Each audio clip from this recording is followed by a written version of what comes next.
What's up everyone, Corey here with Xbox Tavern, again with another review. This time I'm taking a look at a game called Guns and Run, which is a run and gun type game where you go from left to right exploring different levels and navigating them by killing all the enemies to move forward, eventually coming to a boss stage. Now each level is the same type of gameplay loop. You are going to see the same type of game assets, enemies, just with different colors and things like that. As you go through these levels, they are very challenging in their platforming.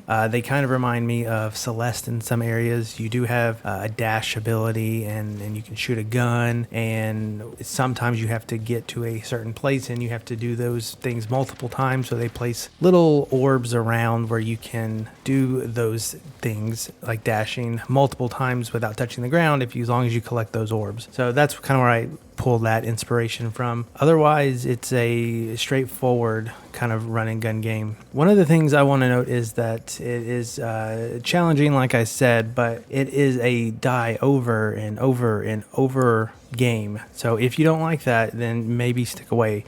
If you don't mind it, however, stick around. You might find some enjoyment out of this title. One of the things that I noticed is that whenever you do die, you do start that particular section of a level over again. That is the normal campaign mode. There is harder difficulties, I believe, where you can play and you will have to restart the whole thing from the beginning. But I'm sticking with the campaign, and it is difficult enough, let me tell you.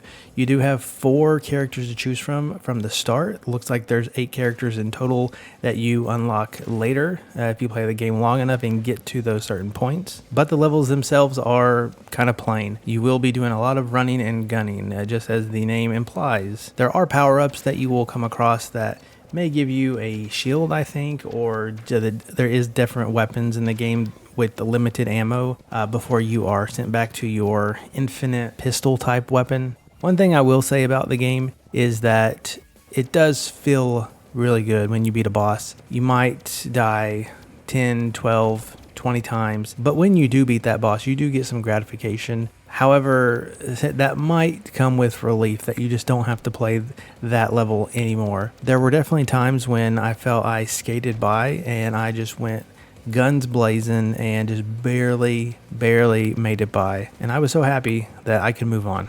Some of those times I felt like I actually gamed pretty good. Some of the negatives about the game, besides the lack of creativity, I would say, with the levels, is it doesn't tell you what to do. There is a starting tutorial level, and it gives you a picture of, say, your dash ability, and it doesn't tell you what button to press.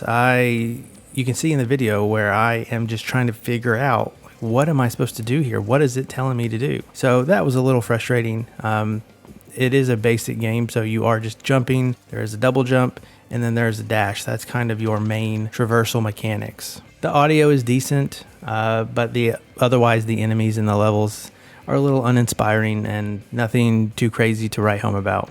All in all, this game was very meh for me. It didn't really do much to keep me entertained to want to keep playing it. However, it wasn't a terrible experience, so kind of middle of the road for a game.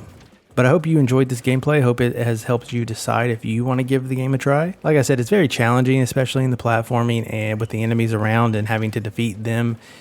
So if you are up for that, if you don't care about dying and repeating, or you want to perfect a level, maybe check it out. That's Guns and Runs. Just came out last month on Xbox, and be sure to check out xboxtavern.com where this review will be going.